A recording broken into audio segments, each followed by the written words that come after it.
Good afternoon. We are now at our last panel on Greyzone warfare. I have the pleasure of introducing one of my colleagues, Dr. and now Assistant Professor Leah West of NIPSIA, the Norman Patterson School of International Affairs at Carleton University. Leah, take it away. Thanks so much, Steve. I'm thrilled to be here for this intriguing panel and what I know will be a very exciting discussion. Three fantastic scholars, starting with Dr. Marina Miron. Her talk, Russia's Strategic Thinking from 2008 onwards, the Age of Strategic Deterrence.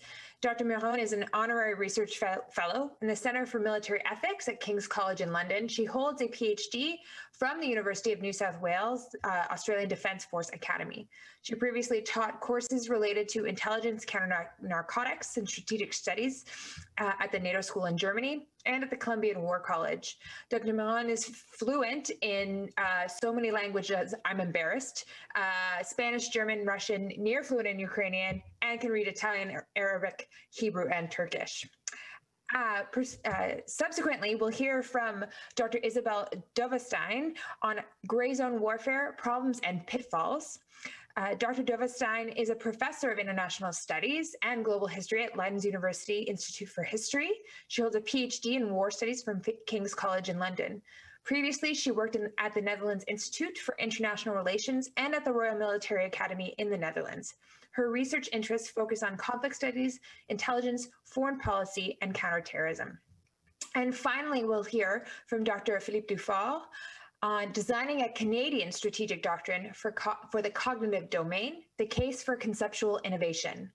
Dr. Dufort is an associate professor at the School of Social Innovation at St. Paul University. He holds a PhD from the Department of Politics and International Studies at the University of Cambridge, and is an associate researcher at the Columbian Superior School of War, and also acted as associate editor at the Cambridge Review of International Affairs from 2009 to 2013. His research interests focus on military and strategic affairs, strategic innovation, capitalism, and post-capitalism studies.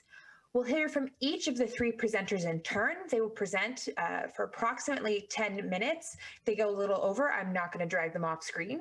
And after that, we'll take questions from the audience. And because I'm the moderator, if I have questions, I'll ask mine. But not to belabor the point any further, I'm excited to introduce Professor Miron.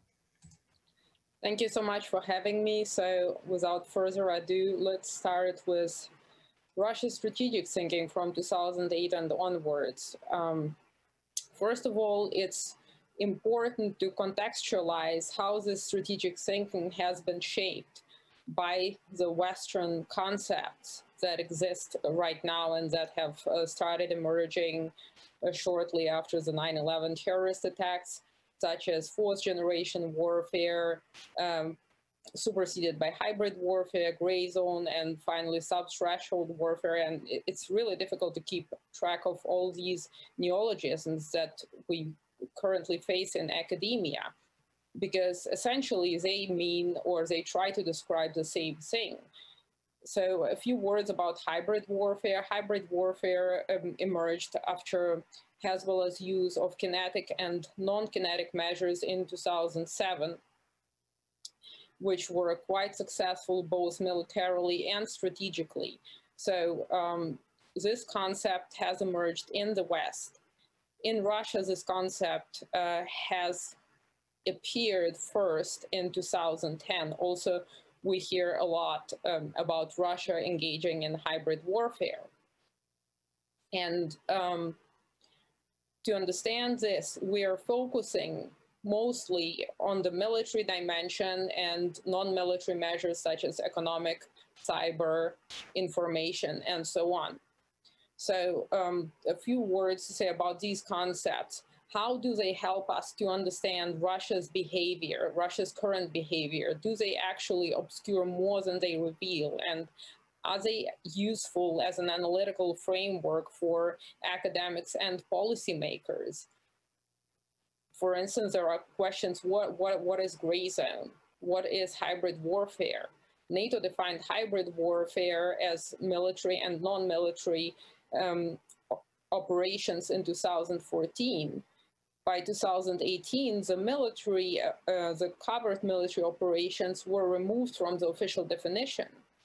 The US Army doctrinal document of 2018, for instance, speaks about multi-domain operations and doesn't mention hybrid warfare or gray zone warfare. And how do we know what is a gray zone?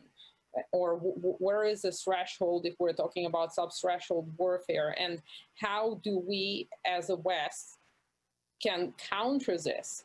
Because essentially we're talking about specific modes of warfare, both kinetically and non-kinetically. So I'm just throwing out those thoughts while looking at Russia's perspective and how Russia perceives it and how it formulated its own strategic doctrine in terms of how it would counter what it thinks that the West is doing.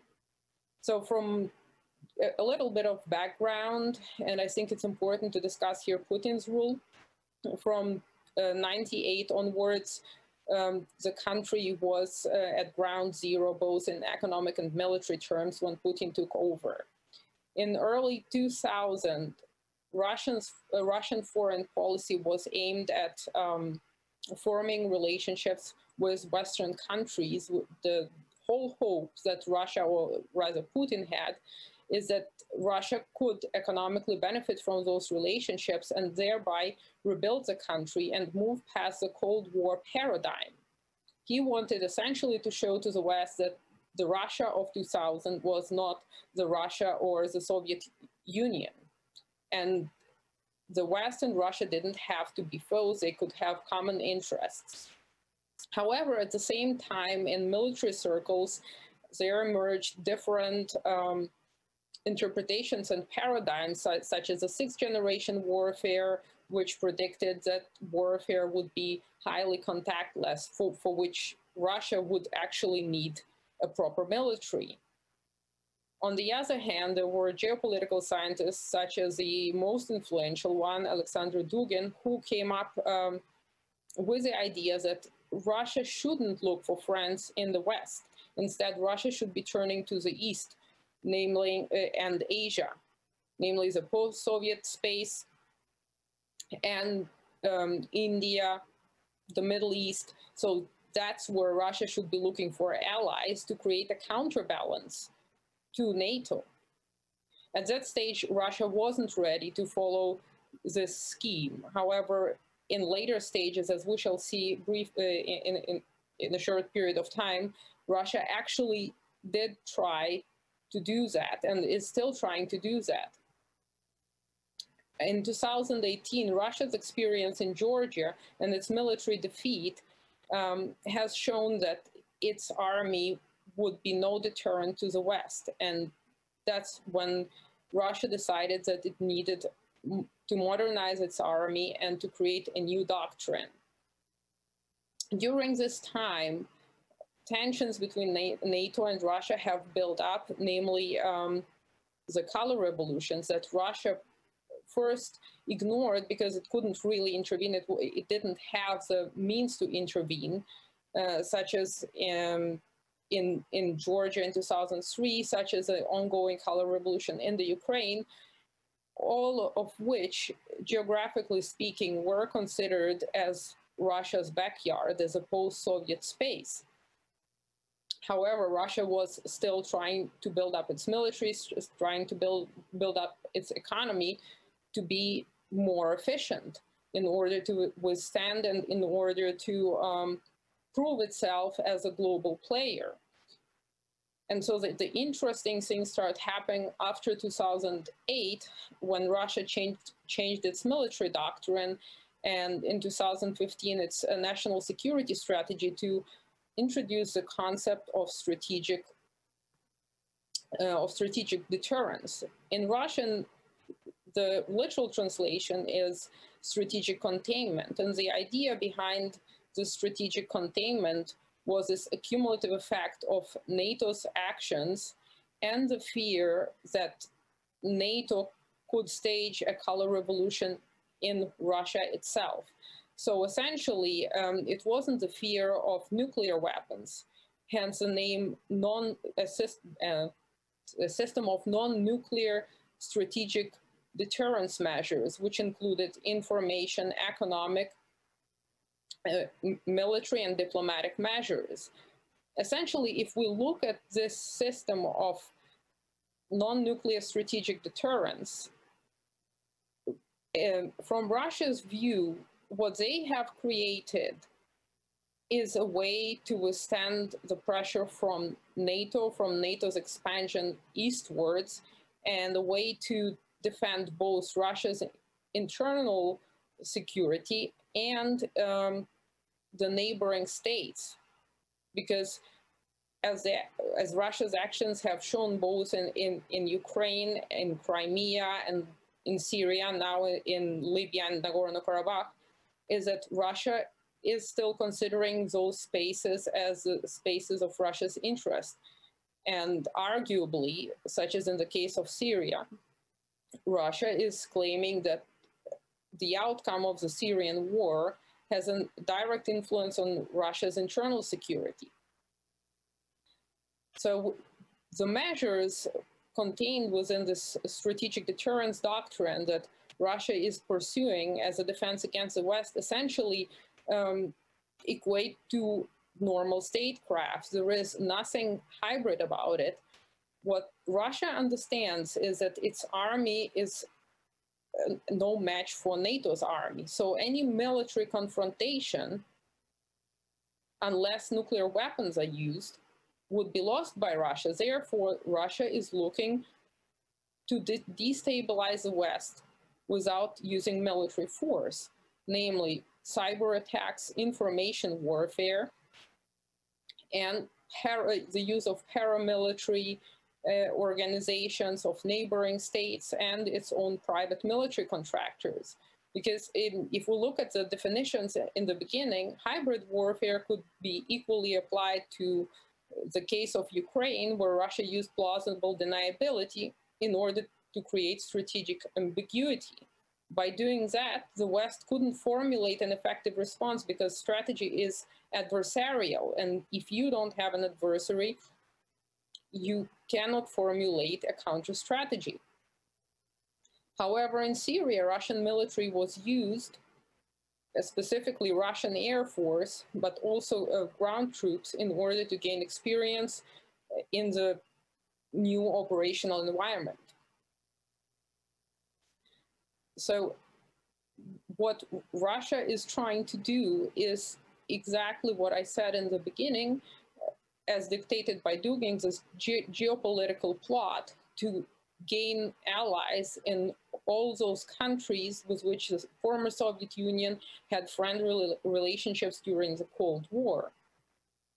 The same is happening now in Nagorno-Karabakh, where Russia had to intervene because it doesn't want to let Turkey control the Caucasian region. And this brings me to the next point. What Russia is doing is operating on the grand strategic level. When we are looking at Greyzone warfare, sub-threshold warfare, and we are thinking, how can we counter Russia's cyber attacks? What we have to understand is, what is Russia trying to achieve?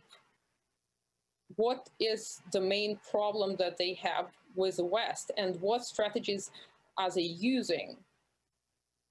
Little Hart would say this is the strategy of indirect action. So they're basically, or Sun Tzu for that matter, they're exploiting enemies' weaknesses. Namely, they're trying to destabilize societies, they intervene in elections to alter public view or support specific political candidates who are in Russia's interest.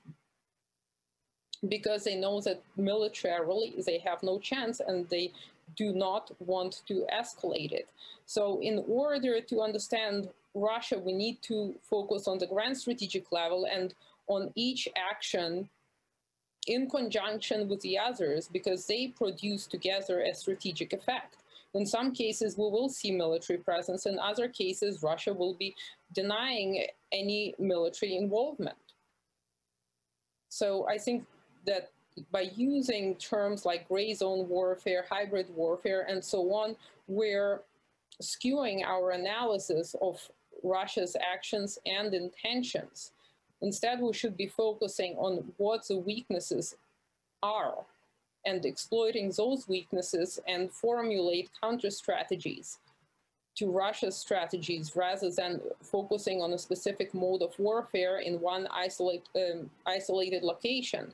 These need to be taken together, and we need to be looking at the bigger picture and focusing on ends, ways, and means rather than just on the means. So this should be concluding my presentation. I hope I didn't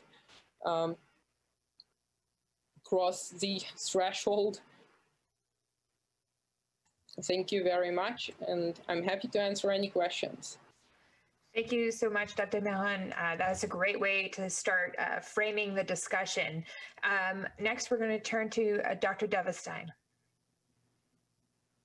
Good evening, bonsoir from Europe. Thank you very much for the invitation, for having me, and for the opportunity to participate via this platform in your interesting conference. The question that I was asked by the conference organizers was to contribute to the discussion about gray zone warfare, and a logical starting point would, of course, be to talk about the terms. I have a couple of slides for you in which I want to bring to your attention indeed the terminology. This is indeed the first slide. Can maybe the organizer press? Yes. So here we have indeed, as already touched upon by Dr. Miron, and she talked about the use of gray zone warfare, a very popular concept, hybrid warfare. And I want to, as a start for this presentation, just introduce a couple of my own areas of emphasis. I think we should be careful with the use of terms, and terminology is hugely important. So gray zone conflict, the theme that this panel is focusing on, is first and foremost a concept that focuses on a state of being, on a zone of something between war and peace. But it also implicitly refers to the means and the methods used. The means focus, and it's already been mentioned, on information, propaganda, the use of the cyber domain. It is distinct from, but also overlapping with, the term hybrid warfare, which has been in fashion for a number of years now. And the practical starting point has already been mentioned, the activities of Hamas in the mid-2000s, also popularized importantly by the work of Frank Hoffman, who defined the concept as a mix of different methods and means to conduct war using regular, irregular, criminal elements, terrorism, and new technologies. What is important for the story that I want to tell is that hybrid warfare is a concept that has been adopted by NATO. And this has already been mentioned by Dr. Miron already, but I find it particularly important to briefly restate the significance of this development. So in 2015, the alliance agreed on a strategy to counter hybrid warfare. So it was recognized as a major security challenge. And at the Warsaw Summit in 2016, there was an announcement about determination to address the challenges posed by hybrid threats, which led to the establishment of a hybrid analysis branch at the NATO headquarters in Brussels. And in 2018, and this is a momentous event, the Brussels Summit Declaration states, and this is a direct quote from the declaration, in cases of hybrid warfare, the Council could decide to invoke Article 5 of the Washington Treaty as in the case of armed attack. So this means that the NATO member states decided that they could, based on their interpretation of an hybrid threat, that the collective defense agreement could be triggered based on what they would see as an attack against one of the members. So it's an extremely important step against hybrid threats. And the EU also has recognized threats as a major challenge for the organization. So there's a lot of cooperation between these organizations in order to address this issue.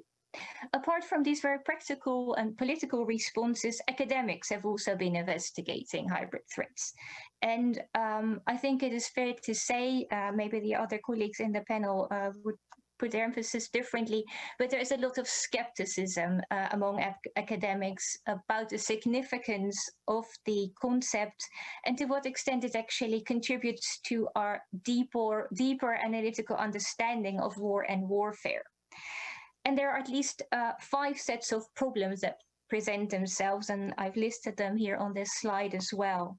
So a very common charge against hybrid war, hybrid threats, is that it's really nothing new. It is rebranding an old idea. Dr. Miron already talked about Sun Tzu and Little Heart. They're clear echoes of what these gentlemen wrote about. But also, just another example, George Kennan in 1948 talking about political warfare. He defined it in a broader sense. Political warfare is the employment of all the means at a nation's command, short of war, to achieve its national objectives. I also want to emphasize that hybridity is an inherent characteristic of all war and of all warfare. So wars are always products of their specific time and place, and hybridity is the essence of war as a social activity, as every war forms a potential hybrid of previous ones. So hybridization is a continuous process inherent in all social and political phenomena. A second charge against hybrid war, hybrid threat, is that it's lacking precision. In fact, it can mean anything to anyone if you read the literature carefully. We encounter all kinds of terms that are used interchangeably without being specific. So I've done the same so far in my presentation. I talked about threats, warfare, and war. What do they actually mean? They are blurry in their descriptive nature. They're blurry in their analytical value. Can this concept, hybrid warfare, Greyzone warfare, actually be analytically useful? It's problematic. A third point is that hybrid war is problematic as a strategic concept. In an insightful article that was published last year in Defense and Security Analysis, Murat Kaliskan unpacked the concept from a strategic lens and argued that any violent encounter, states are in a continual process to develop their strategy and amend it in the course of this violent encounter. So he argues, and this is a quote, each war entails the use of different combinations of grand strategy instruments, which could range from subversive informational activities to the direct use of military force, and the simultaneous employment of conventional and non-conventional measures is the historical norm rather than the exception. So it is also echoes, there's nothing new under the sun. Fourthly, it's a product of Western thinking. When looking at the historiography of the concept and the emergence in the debate, it is clear that it's been created and advanced by Western military thinkers and practitioners. The discussion about the so-called Gerasimov doctrine is a case in point. I was a bit surprised that Dr. Miron didn't raise it. I'm happy to elaborate on this later if necessary, but it has to do with how we interpret others based on our own conceptual framework. So this idea of hybrid war is based on conceptual binaries of war and peace, conventional and unconventional warfare, which form the basis of much of Western understandings of what is war. And they promote a legalistic understanding of conflict based on underlying Western centrism.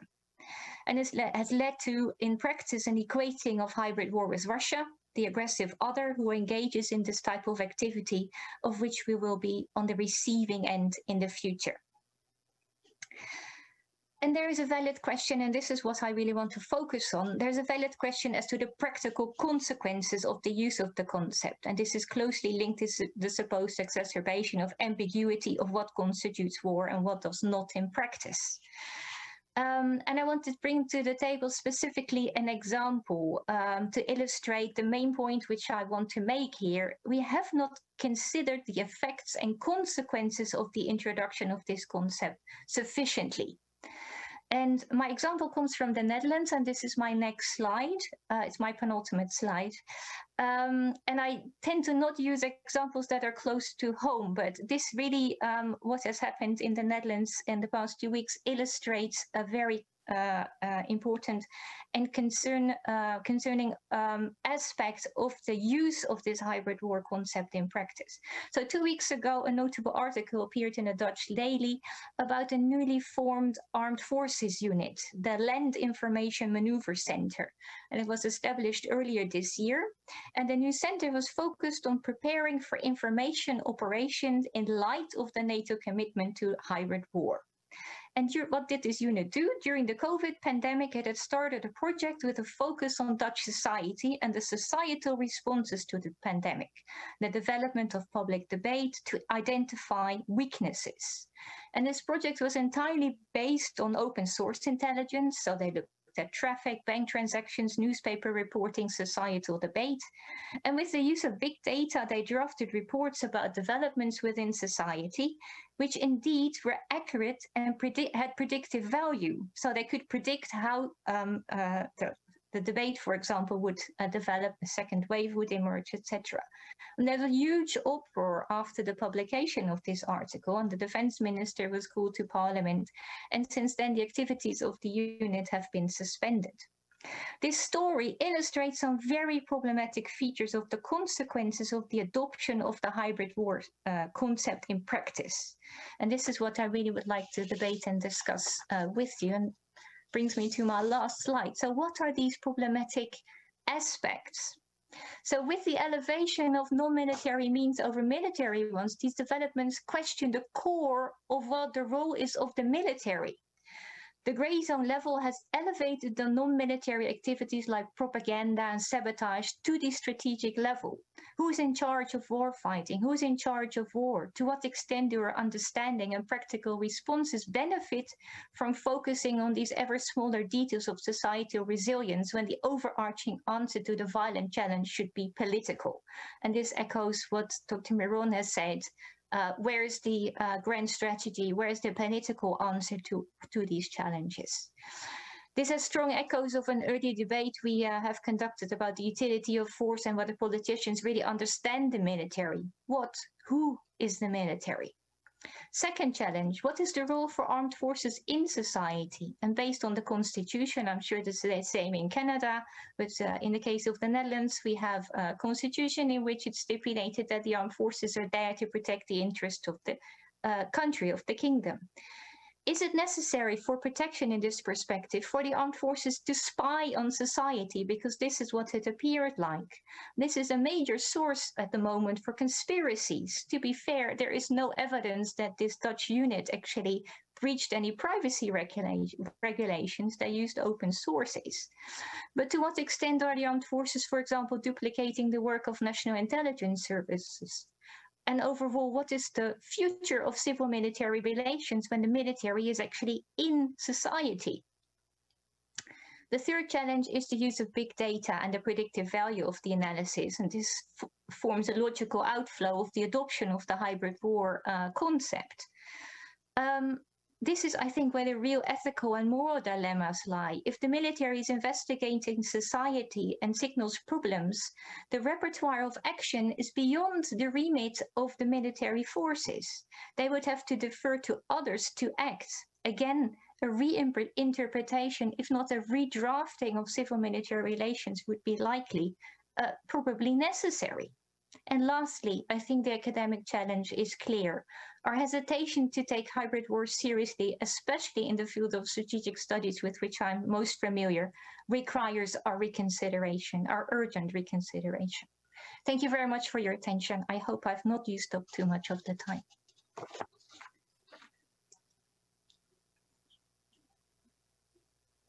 Great, thank you so much. Some really interesting questions at the end. I hope the audience is thinking of those and is interested in preparing questions based on some of what Dr. Duyvesteyn said. Please, if you do have questions or you want to pick up on anything that the speakers are saying, to include those in the chat. And our last speaker today is Dr. Dufort, and I'll turn it over to him for a Canadian perspective. Thank you very much for this invitation. I think this is a very important discussion we're having today. I was invited on my side to talk about the Canadian adaptation to Greyzone methods in warfare. And more specifically, I would like to address also the Russian malign influences in Canada. So if I enter into the topic, recent years have seen a cascade of revelations regarding Russian attempts to interfere or disrupt democratic processes in the West, and it has been discussed extensively among the armed forces in Canada also. Western governments now understand that the threat that Russian cyber and information operations pose to the integrity of their domestic politics. Among other events, obviously, the Russian electoral support for Trump in 2016 is certainly one that forced Western security agencies to take information operations seriously and to catch up with Russia. We have since witnessed a multiplication of doctrinal developments and a rather stimulating cycle of military conceptual innovation. So Canada took its time to adapt its doctrine to face its own strategic challenges related to information warfare, but the result may just be more interesting. My intent today is to rapidly introduce this intellectual journey and to question the current state of the Canadian doctrinal propositions on information warfare in order to contextualize upcoming challenges. So more specifically, first, I would like to highlight that 2021 may be a thrilling year because we will start to witness the mainstreaming of some conceptual innovations stemming from a new generation of Canadian GOFOs. So generals and flag officers. Second, I would like to argue that there is still some kind of an urgency to continue to think about conceptual innovation, as we are far from having produced a mature Canadian approach toward generating cognitive effects. So let's start by looking at what I believe is the most significant Canadian military conceptual innovation in the 21st century. It is called the Pan-Domain Force Employment Concept, or PFEC. It is essentially the importation and adaptation of the US strategic doctrine of integration of all domains of warfare. However, Lieutenant General Mike Rouleau, former Canadian Joint Operation Commander, and now the VCDS, the Vice Chief of Defense Staff, was instrumental in giving this process an innovative nature. So through his 2019 How We Fight initiative, the one that resulted in the creation of PFEC, he decided to put information as the sixth domain of the Canadian doctrine operating environment. So you know the usual domain of land, sea, air, and we have now cyber and information on top of this. So in ulterior production, I'm getting a bit technical, but the point is that he produced another document called Joint Information Operations Force Employment Concept. So now specifically on information. And they produced that among generals, Canadian generals, and Rouleau decided to center all of his attention on information warfare as the PFEC central pivot. So as the key to integrate all force engagement in the future. So here I quote him: "We have largely been reactive in the information space. Moving forward, the CAF, the Canadian Armed Forces, will take a deliberate approach to information, utilizing all information related capabilities to achieve our military aims." So it is important, it is the most important innovative conceptual jump by the Canadian Armed Forces since decades, I believe. And we'll see this year if the institution will metabolize all the implication of it or will just reject the transplant. So let me summarize what I just mentioned on Canadian doctrine up to now. So at strategic level, what we have seen under the new pan-domain force engagement concept is really the information domain to be created, and now that is a shared cornerstone all Canadian military operations. All actions should be considered, although not exclusively, as means of strategic communications. Second, strategic communication primarily aims at creating a cognitive effect on populations.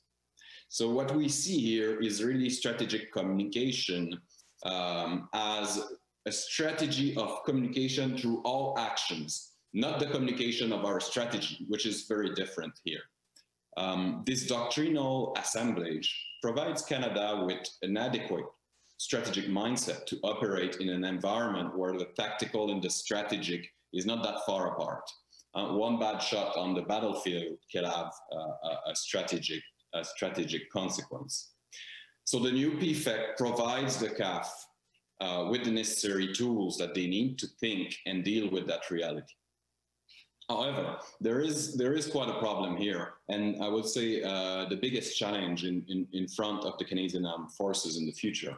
When they were building this assemblage that gave birth to the PFEC, the Canadian doctrine defined the cognitive dimension in the information environment by importing a 2012 US joint publication 313. Which is called information operations. But sadly, the conceptualization of cognition in this manual is very weak. It's quite weak. So by importing it, there is the core of this whole doctrine that is under, I would say, theorized. So let me read a small extract here of this manual. The cognitive dimension encompasses the minds of those who transmit, receive, and respond to, or act on information. As such, this dimension constitutes the most important component of the information environment. So this is the key to information operations, cognitive effects. And information operations is the cornerstone of all Canadian operations. So we see that it's really a core concept. But the legacies, the institutional legacies, while dealing with strategic communication, is really about institutional communication, the management of information. So on paper, we have strategic communication that is rightly put and conceived, but when functioning, we remain with a kind of usual habits of a communication department managing information flows. And this is quite structuring for what will follow. So if we look at this limitation, the upcoming challenge is really to understand better what is cognition. And I think social scientists are the best people to help to bridge, let's say, psychology, social movements, social effect, through something that is specific, which is cognition, the perception of reality, how we deal with it, how we create concept to continue to think and act on the world. So information is not cognition. And to deal with cognition within the information domain is quite a major flaw in the Canadian approach. So maneuvers and effects in the information domain are not the same as maneuver and effects in the cognitive domain. Information is about flows of knowledge. Cognition is about reality itself. So the CAF need to operationalize more seriously in the doctrine the concept of cognitive effect, which means designing cognition. So as Isabelle mentioned, this brings the military into unleashing warfare into new spheres of life, as we have seen in history and as we have seen in the past. But arguably, we are in a period where states are once again unleashing warfare in new dimension, in a more extensive ways. So my own work at the moment is really centered at helping and trying to understand what does this mean to design cognitive effects. I believe that first that cognition should have its own domain in military thinking, and one domain that should be the one integrating all others for obvious reason. And this is in line with the current Canadian military intent to have the Chief of Defense Staff as the global integrator of the pan-domain approach. But we need to understand better what is happening when military people create strategy on human cognition through human cognition. And without talking too extensively on this, my main inspiration when dealing with this challenge is the IDF, the Israeli General's Course, has been teaching generals to create narratives, to consider strategy as a good story that creates reality for themselves and the world. I won't go in detail into this, but this is really what designing cognition is about, and I think that they have quite an advance on any other Western military institution while dealing with theory about the world, theory about how to develop theories, tension between the two previous points, paradigm shift. All of this is part of military formation in Tel Aviv for general exclusively. So a cognitive effect is as much about changing how we think than how others do. And I think that the weapons and the targets are one and the same in this domain. So it is our own mindset. The battlefields ultimately is the 6 inches between the ears of every Canadian citizen and other people. So what does a cognitive effect means in terms of flowing collective ontology of reality? How can a recursive understanding of cognition serve to integrate all domains of action?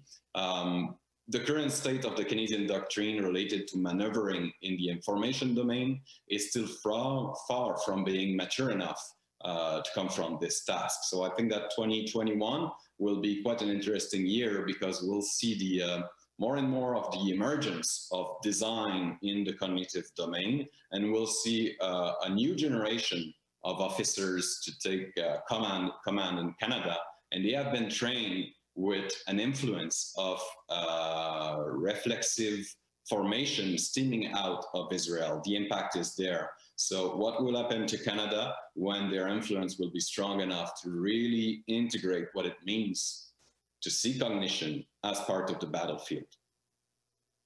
Thank you. Thank you so much for that. And so I'm going to start with a few questions that I hope generate some conversation, then we'll definitely go to the audience. I am an international lawyer who studies gray zone conflict and how international law applies below the threshold of armed conflict. So a lot of what all of you had to say really triggered some questions that I have. And the first one being, and maybe we'll start with you, Professor Dufort.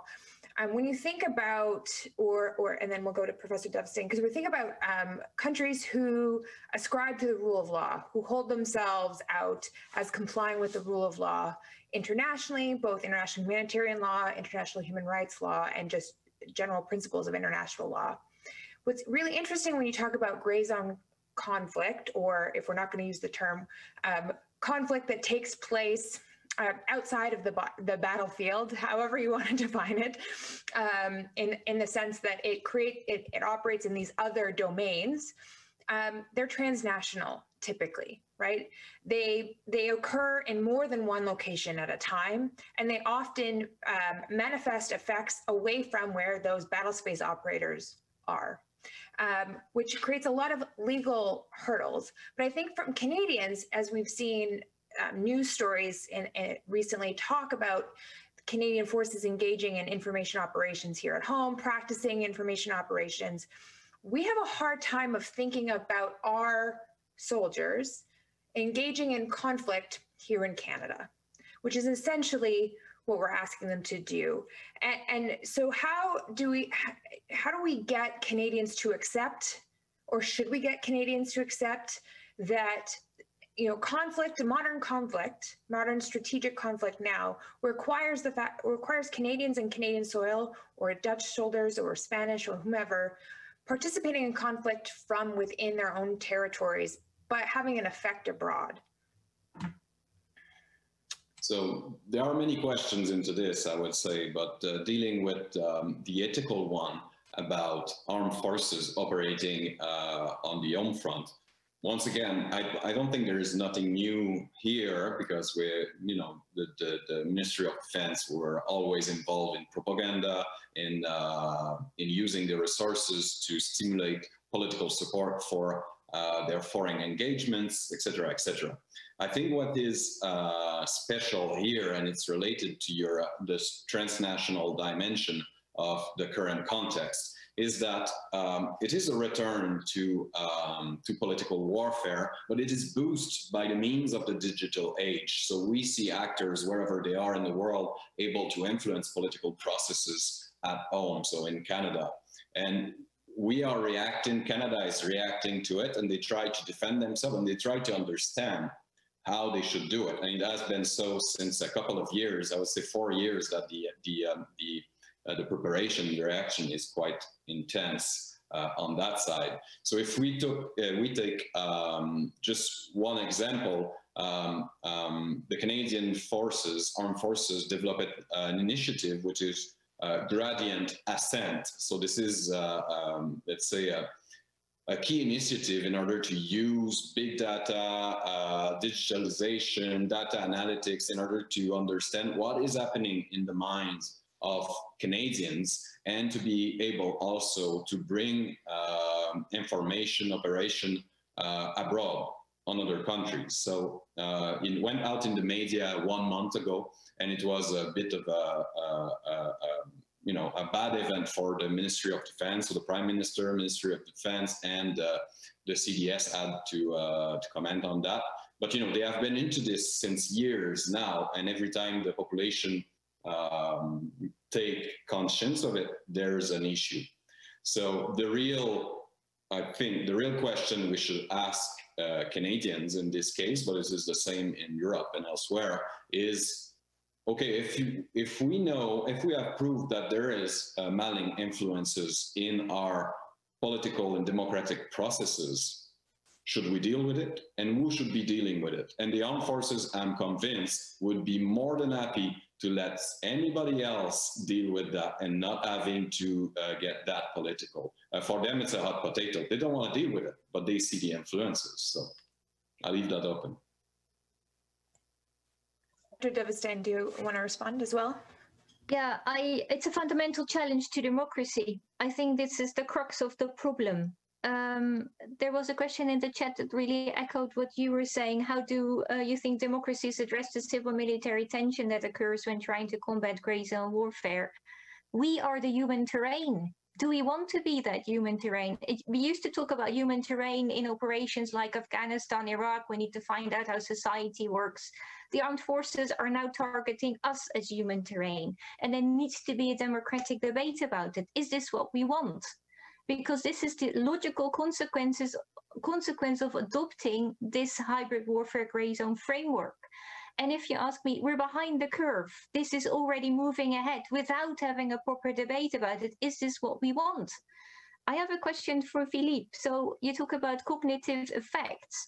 Obviously, everybody all the time is being influenced. We're being influenced by social media, by advertisement campaigns. There is a fundamental human rights question there about, we can switch off your social media. You can stop watching TV. But when the armed forces are in society, do you have a choice? Have we been asked? This cognitive effect has huge consequences. So how are we supposed to look at this? This, of course, is a key component of this hybrid warfare thinking, but it has, and this is the point I'm trying to make in my contribution, it has huge consequences that we have no power of overseeing presently, especially when we're going to be using this pan-domain force effect model that you outlined. Hugely interesting, but can we grasp the consequences for democracy, for human rights, etc.? So who are the cognitive effects focused on? And do we have a choice? So I want Professor Dufort to respond, but first I'd like to tell Dr. Miron that my question to her next is about how Russia benefits from not having these human rights and democratic, consciousness issues, and whether or not we're going to constantly be on our back foot as a result. But Professor Dufort, please respond. I'll respond briefly to this, and I would say that this is not something that is new, but this is something that is new to us. I don't think there is any changes in the way the military works with propaganda and influence operation if they do it on Afghans or if they do it on British citizens. The only thing that we are not used to be on the other side of the barrel. So on my side, it's not the armed forces that should be the one asking and debating ethically. It's the political leadership. And we have been accepting this as a population since years. And now that we see Russia, China using the same weapons against our population, now this is wrong. Obviously it is wrong. It is fundamentally anti-democratic to manipulate people. Although we do it with all kinds of propaganda among us. This is another question. So my answer to you is just that if we're studying only what the military is thinking how to do an effective job in preventing malign influence and to use that kind of influences if they are asked to do that by their boss, this is one practical question. If you want to talk about law, about ethics, well, it seems that the population in the West wasn't too worried about it in the last couple of years when we were using this as counterinsurgency. So maybe it was needed for us to think about our means to win wars. But I don't know, I'm just being controversial here. I'm just going to jump in as a former soldier who served in Afghanistan. I agree. However, I would say that there is a difference in using these techniques in a named operation where Parliament is holding our government accountable for the operations. We understand the parameters of those operations. It's very different when we start to talk about, operations inside Russia or the Caucasus, where we don't actually have a named military operation. So it does create a little bit of a difference there, but I will turn over to Professor Miron. Thank you very much. And I think that Russia, in this sense, has an advantage. I mean, as we all know, the Soviet Union used to be quite sophisticated with its propaganda machine.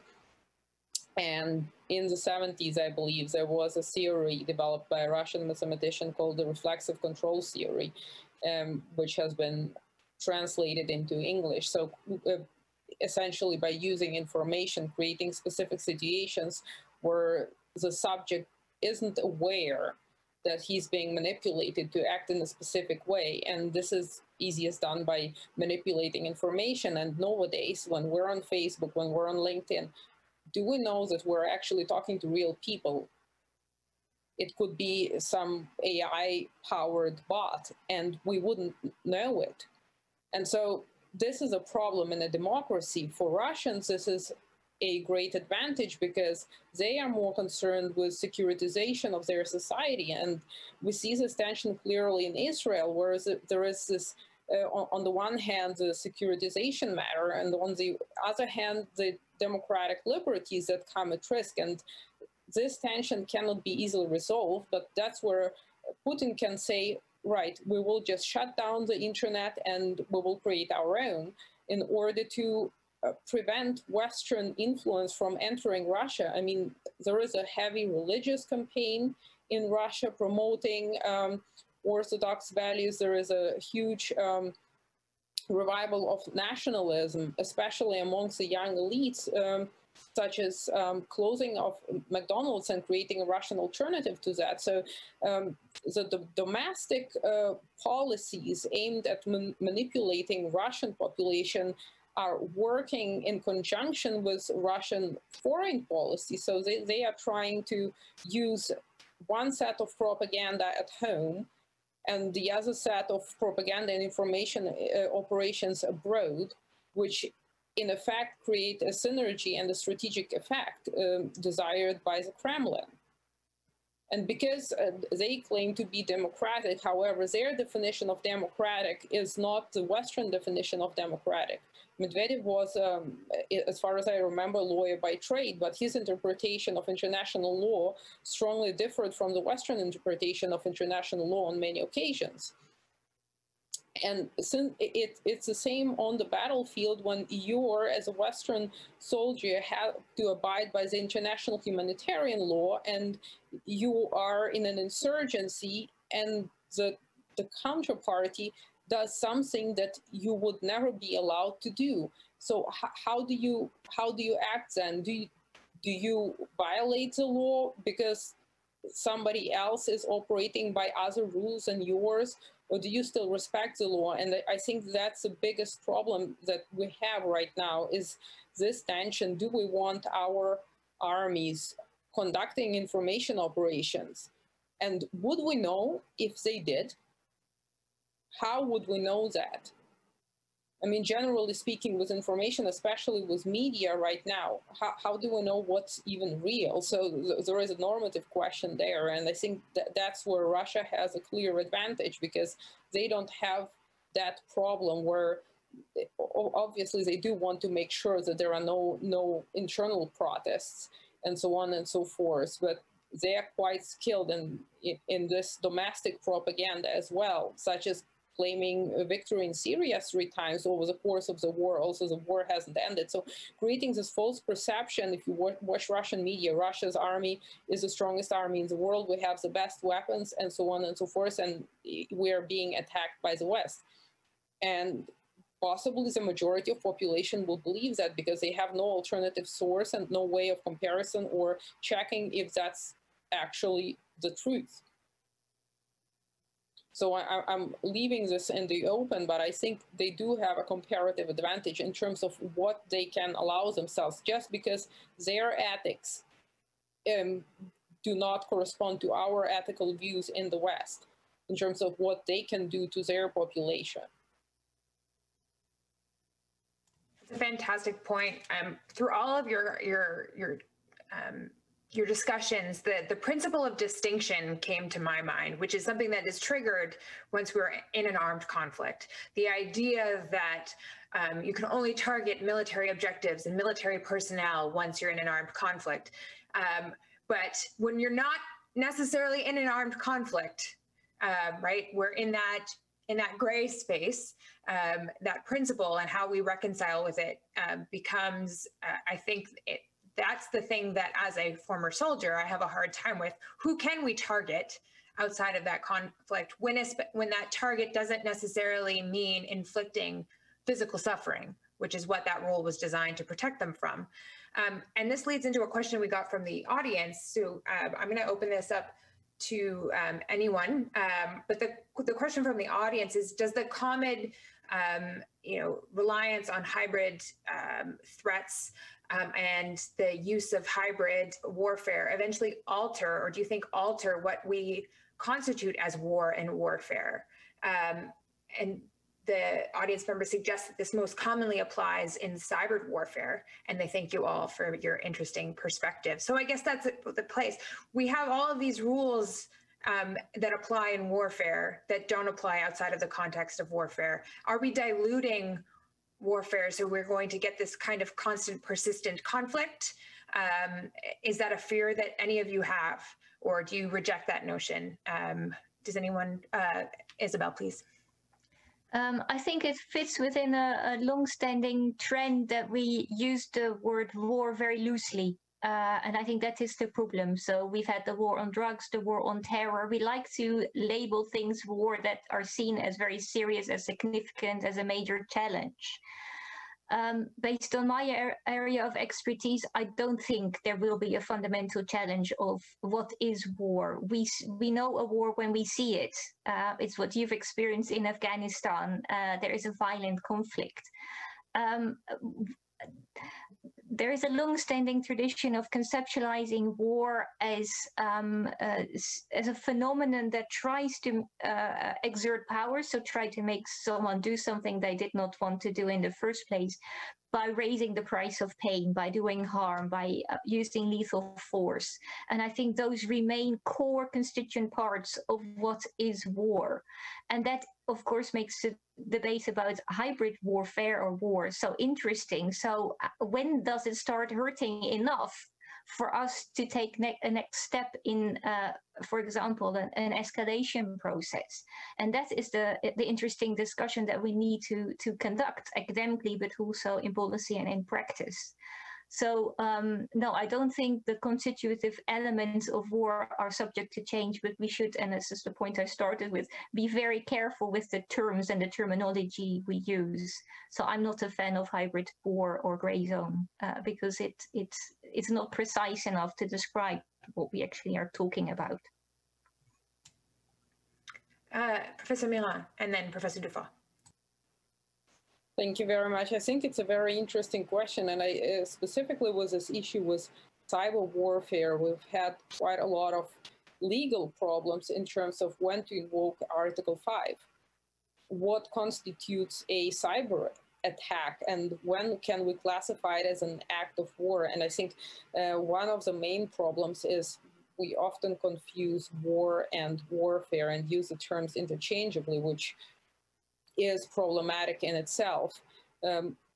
Let's say if you use cyber tools to take out control and command of your peer state adversary within the framework of an ongoing conflict, that would be different from a hacker using a worm to steal specific data. So when two states are not at war, so how do you actually, I think we have a problem of defining what constitutes an actual cyber attack.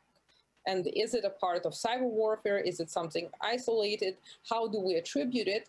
And most importantly, how do we respond to it? Do we launch our own cyber attack, or within this framework of hybrid warfare? And I agree with Professor Duyvesteyn in terms of this is a very, very problematic term. How do we react to that? So essentially, I think it depends on the case, generally speaking. And I think it's a legal gray area that is still going to take a long time to fill. And while the lawmakers are working out on these definitions in order to formulate a response, because we don't have cyber weapons. The states that actually do can use plausible deniability attributed to isolated hackers and exploit this niche, specifically from a legal perspective, because they know exactly that there will be no response. There will be no consensus at this point in terms of how to respond to Stuxnet or the like. Thank you. Thank you. And final quick last word to Professor Dufort. All right, just a few words. I think we should go back to the essentials, and if any scholar warriors are listening, and I think I would like to build on Isabelle's comments when she mentioned that hybridity is the essence of war. Yes, absolutely, but what we see right now is really a counter cycle. We have been taming war, especially in a unipolar world, and we have seen that laws of wars, international law were used in order to define what is a legitimate and ethical target. But war, if we accept Clausewitzian and use Strogan understanding of Clausewitz, doesn't respond to law. Quite the contrary, it has generative power to reinvent the world. So we have seen with the French Revolution the national effect to revolutionize the character of war and international politics. Some people have been using jazz during World War III, during the Cold War, sorry for that mistake. Whatever you think about, blowing your emotion through a trumpet, is it worse or not? It's just a panoply of means that we can use to wage war. So now what we see is really technological changes that bring war closer. it brings influence, and it brings military means extremely close to the human mind through social media, and this is just starting. So it will change the way we change the way people think and act, and so it will change the character of conflict in the future. So we're only witnessing a new cycle of unleashing war when it's affecting society in a wider and wider way. And I'm very much, let's say, worried since the last cycle, starting with the French Revolution, put democratic power as the foundation of national power. So you needed to mobilize the nation.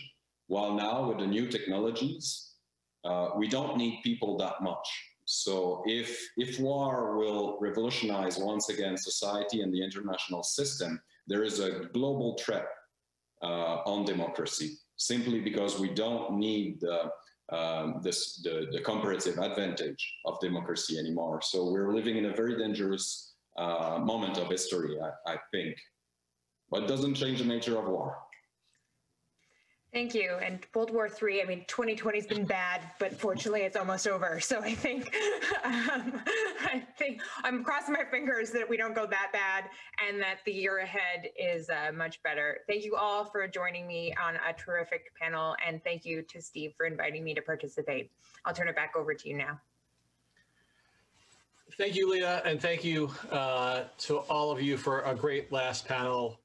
I think that we face a lot of challenges in dealing with adversaries because we've become so good at conventional warfare that our adversaries have figured out other ways to deal with us. I think this is a good problem to have. I'd rather be dealing with asymmetrical than symmetrical fights in the 21st century, but it still presents a variety of challenges, and I think you shed a lot of light on this. What I want to do now is throw it over to Stephanie Plant, who is the coordinator, the project coordinator of the CDSN, as well as the director of CSIDS. She did a great deal of work to get this conference going under very different circumstances from past experiences. And so I'm very, very grateful to Stephanie, and I'm sure she's going to thank other people who are involved. But it's been a great day, and I'm very, very grateful to everybody who participated, and particularly Stephanie. So Stephanie, you have the last word. Merci beaucoup. Thank you so much. Well, thank you very much. I would be remiss if I didn't thank you as well for holding my hand through organizing my very first year ahead. Thank you for your patience and your guidance. But we also want to thank the Minds Network at D&D, Shirk, NIPSIA, Professor Teddy Sammy, Dean O'Neill and the Faculty of Public Affairs for both their financial and administrative help in putting this together. We wanted to mention too, our capstone. It's a seminar presenting the best presentations in Canada that will take place in 2020 in March. I'm going to guess it's going to be virtual this year. We also want to plug our Summer Institute. It's a week-long effort to have young academics, policy officers, military officers share their perspectives and learn about other cutting-edge research that the CDSN is doing in this space. We'll be seeking applications for junior policy officers, junior academics, grad students, etc. Very shortly, so keep an eye on that. And I also want to plug the Battle Rhythm and Conseil de Sécurité podcasts. You'll find them on all podcast networks. It's really great. They come out every other week, and we love doing them, and we love listening to them.